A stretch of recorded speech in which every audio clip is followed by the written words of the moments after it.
A renowned U.S. economist has said, the stakes in China-U.S. cooperation are so high that there is no other path, even potentially successful, than cooperation. Jeffrey Sachs, director of the Center for Sustainable Development at Columbia University, said the U.S. policy of restricting China's access to cutting-edge technologies was wrong in principle and not effective in practice. U.S.-China economic relations are win-win. They are not win-lose. So there are gains from trade.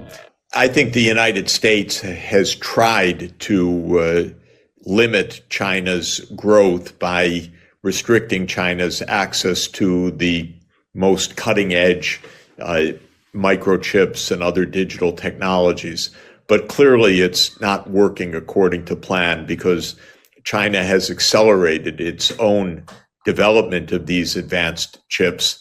So I think the U.S. approach was wrong in principle and not very effective in practice. And I hope that it is reconsidered. There are better ways for the U.S. and China to find a normal relationship than the U.S. unilaterally imposing this kind of technology restriction.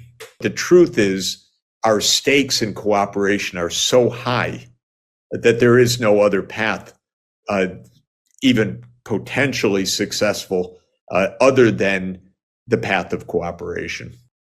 The economist said China's economic success is a plus for the U.S. and a plus for the world. To my mind, China's economic success is a plus for the U.S. and a plus for the world.